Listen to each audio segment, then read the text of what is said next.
കാട്ടാക്കടയാണോ? ഇവിടെ അടുത്ത് തന്നെ? ഇവിടെ നിന്ന് ഇടയ്ക്ക് മരുന്നൊക്കെ വാങ്ങിക്കുമോ? നല്ലതാണോ? ഇതിപ്പോൾ എന്തിനു മരുന്ന് വാങ്ങിച്ചു? എന്തിനുള്ള? വാദം ഉണ്ടോ? സ്ഥിരമായിട്ട് ഇവിടെ തൈലം വാങ്ങിച്ചിടുകയാണ്. കുറവുണ്ടോ? അപ്പോൾ നമ്മൾ ഇവിടെ ഒരുപാട് പേർക്ക് ആശ്രയമായിട്ട് ഈ പിന്നെ ഈ ഔഷധശാലയും ആശ്രമമൊക്കെ നിലനിൽക്കുന്നുണ്ട്. അപ്പോൾ നമ്മൾ രണ്ട് സാധനം വാങ്ങിച്ചു നമ്മൾ യാത്രയാവുകയാണ്.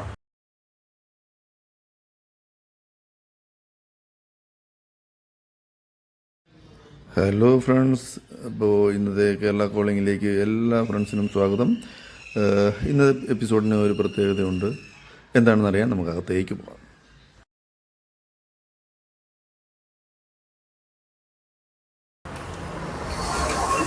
നമസ്കാരം.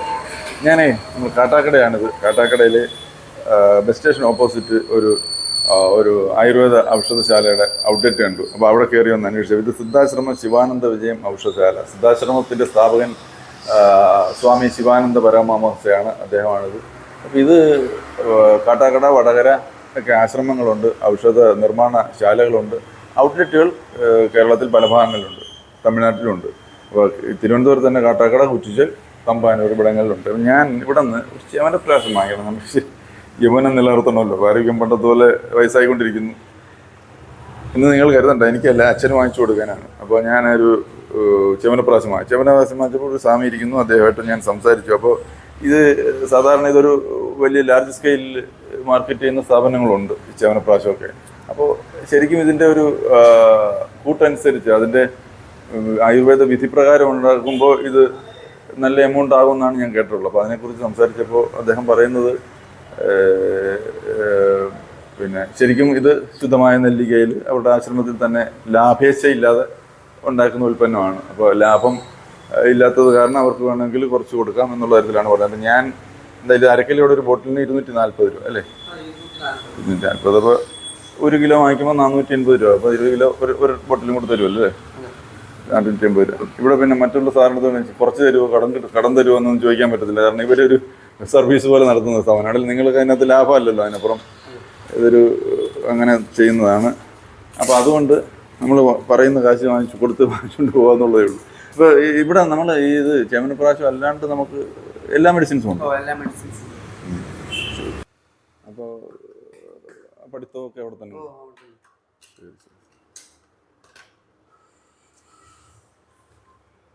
വാങ്ങിയോ? ബില്ലായി.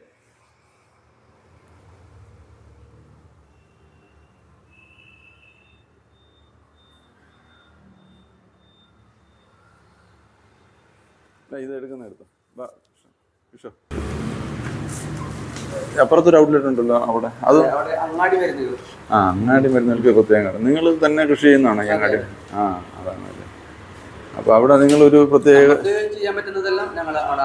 തന്നെ ചെയ്യും, അവിടെ കൃഷി ചെയ്യാൻ പറ്റുന്നതൊക്കെ അല്ലേ? അപ്പോൾ നിങ്ങളൊരു ഡെഡിക്കേഷനോടുള്ള പ്രത്യേക ഒരു ജീവിത രീതിയാണ് അവിടെ, ഒരു ആശ്രമ ജീവിതമാണല്ലേ? ഓക്കെ. അവിടെ ഒരു ആശ്രമത്തിൽ ഒരുപാട് ആളുകളുണ്ട്. ഞങ്ങൾക്കൊക്കെ അവിടെ കാണാൻ പറ്റുമോ? എപ്പോൾ വേണേലും പോവാം. ഇല്ല, രാവിലെ 8 മണി മുതൽ 11:30 വരെയും, പിന്നെ വൈകിട്ട് 3 മണി മുതൽ 5 വരെ. അപ്പോൾ അവിടെ പോകണമെങ്കിൽ ആരെ കമ്മ്യൂണിക്കേറ്റ് ചെയ്യണം? മാനേജറുടെ നമ്പർ ഉണ്ട്, മാനേജറെ വിളിച്ചാൽ നമുക്ക് കിട്ടും അല്ലേ? നമ്പർ. അപ്പം ഞങ്ങൾക്ക് അവിടെയും കൂടെ ഒന്ന് കാണാൻ പറ്റുമെങ്കിൽ നല്ലത്. അല്ലേ, ആശ്രമത്തിലെ കൃഷിയും കാര്യങ്ങളും. അപ്പോൾ അതും കൂടെ നമുക്കൊന്ന് കാണാം. അപ്പോൾ എന്തായാലും ഈ പറഞ്ഞ സ്ഥലം മനസ്സിലായി. കാട്ടാക്കട നിവാസികൾക്ക് ഇതറിയാം ഈ ഔഷധശാലകൾ. വേറെ എവിടെ നിന്നും കാട്ടാക്കട വരുന്നെങ്കിൽ നമ്മൾ ഈ പറഞ്ഞ ഇപ്പൊ ച്യവനപ്രാശം പോലുള്ള ചില മരുന്നാണ്, അജമാംസ രസായനം അല്ല, അശ്വഗന്ധാദി, ജീവനീയ രസായനം. എന്താണ് എന്തിനുള്ള? ശരീരപുഷ്ടി, ജോയിന്റ് പെയിൻ, മജ്ജ വെക്കാൻ. അത് ഒരു ബോട്ടിൽ കാണിക്കുമോ? അപ്പൊ ഈ ച്യവനപ്രാശം ഇതും തമ്മിലുള്ള വ്യത്യാസം എന്താണ്? ച്യവനപ്രാശം എന്ന് പറയുമ്പോൾ നമ്മളെ കാൽസ്യക്കുറവിന്, മുടി കൊഴിച്ചിലിന്, പ്രതിരോധ ശേഷി കൂട്ടാൻ ജീവനീയ രസായനം എന്ന് പറയുമ്പോൾ നമ്മൾ സ്പെഷ്യൽ ലേഹാണ്. അത് വന്നിട്ട് നാടിഞരമ്പ് ബലം വെക്കാൻ, ജോയിന്റ് പെയിന്, മജ്ജ വെക്കാൻ, ഒരു ഏജിലാകുമ്പോഴാണ് നല്ലത്. അതെ, ഏജ് ആവുന്ന സമയത്ത്. ഇതിനെന്താ വിലയാണ്? അതിന് 350, 350 രൂപ ഉണ്ടാവും. അപ്പൊ അങ്ങനെ അതൊരെണ്ണം മാറ്റിട്ട് ഇതൊരെണ്ണം എടുത്താലോ? എടുക്കാം. ഇത് യൂസേജ് എങ്ങനെ ഉപയോഗിക്കും നമ്മൾ? ഓരോ ടീസ്പൂൺ വീതം 2 നേരമായിട്ട് ആഹാരത്തിന് ശേഷം ഉപയോഗിക്കാം. രാവിലെയും വൈകിട്ടും രാവിലെയും രാത്രി അതായിരുന്നു ചേട്ടൻ ഓരോ ടീസ്പൂൺ കഴിച്ചാൽ അതെ. വേറെ ഒന്നും വേണമെന്നില്ല. പിന്നെ നമുക്ക് ഇൻ കേസ് തീർന്നു കഴിഞ്ഞാൽ നമുക്കൊന്ന് കൊറിയർ ചെയ്ത് തരാമെന്നൊക്കെ അങ്ങനെ സെർച്ച് ചെയ്യാം, ഈ നമ്പർ ഉണ്ട്, ഈ നമ്പറിലൊന്ന് വിളിച്ച് കൊറിയർ ചെയ്യാനും പറ്റും. വിളിച്ചാൽ അപ്പോൾ അങ്ങനെയുള്ള സൗകര്യങ്ങളുണ്ട്. നമുക്കിപ്പോൾ ഇത് തീർന്നു. എനിക്ക് നോക്കിയപ്പോൾ ജീവനീയ രസായനത്തെക്കുറിച്ച് കേട്ടപ്പോൾ കുറച്ച് നല്ലതായിട്ട് തോന്നുന്നു. കാരണം ഈ ഒരു ഏജ് കഴിയുമ്പോൾ ഈ ജോയിൻറ്റ് പെയിൻ വരുമല്ലോ. ഇത് എത്രമാത്രം ഫലപ്രദമാണെന്ന് നിങ്ങൾക്ക് ഗ്യാരണ്ടിയോടുകൂടി പറയാൻ പറ്റും? അത് ഫലപ്രദമാണ്. സ്ഥിരമായിട്ട് ഉപയോഗിക്കണം അല്ലേ? അല്ലാതെ ഒരു ബോട്ടിൽ കഴിച്ചോണ്ട് അതില്ല. മാക്സിമം ഒരു 4 ബോട്ടിലെങ്കിലും കഴിക്കാം. കഴിച്ചാൽ അതിൻ്റെ ഒരു റിസൾട്ട് ഉണ്ടാവും.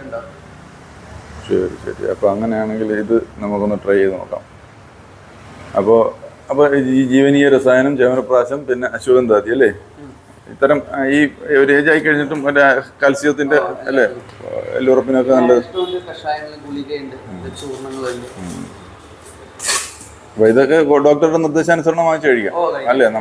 ഇതൊന്നും ഡോക്ടർ പറഞ്ഞില്ലെങ്കിൽ കഴിക്കാമെന്നല്ലോ. ഇതെപ്പോഴും ഇത് മെഡിസിനായിട്ട് കൂട്ടത്തില്ലല്ലോ അല്ലേ? അപ്പോൾ ആരോഗ്യമൊക്കെ സംരക്ഷിക്കണമെന്നുള്ളൊരു ഈ ആയുർവേദത്തെ വിസ്മരിച്ച് മോഡേൺ മെഡിസിൻ്റെ പുറകിന് പോകാതെ ആയുർവേദത്തിനെ ആശ്രയിച്ച് അല്ലെങ്കിൽ ആയുർവേദത്തിൽ വിശ്വസിച്ച് ഇത്തരം കാര്യങ്ങളും കൂടെ കൊടുക്കുന്നത് നല്ലതാണ്. ഹോസ്പിറ്റലിൽ പോകുന്നതിൻ്റെ ഒരു ഹോസ്പിറ്റലിലേക്കുള്ള യാത്ര കുറഞ്ഞു കിട്ടും, അല്ലെങ്കിൽ അവിടുത്തെ ചിലവ് കുറഞ്ഞു കിട്ടും എന്ന് പറയാം. അപ്പം വലിയ രഞ്ജിത്ത്, എൻ്റെ പേര് Ranjith. Okay, thank you. Phone എടുത്താൽ അടയ്ക്കാൻ പറ്റും, അതുകൊണ്ട് അത് കട്ട് ചെയ്തിട്ട് നമുക്ക് എടുക്കാം. ഇച്ചിരി ഒന്ന് വിഷലും കൂടെ ഒന്ന് എടുക്കാം, ഇതിലേക്ക് എടുക്കും.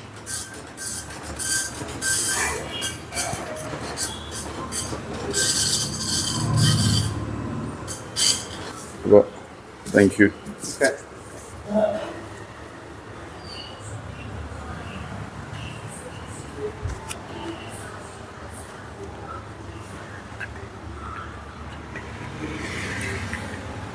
അപ്പോൾ സഞ്ജയ് കുമാർ കാണാം.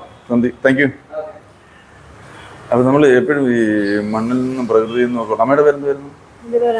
അംബിക. ഇവിടെ സ്ഥിരമായിട്ട് വരുന്നല്ലേ? അസുഖമൊക്കെ ഭേദമായിട്ട് കേട്ടോ പെട്ടെന്ന്.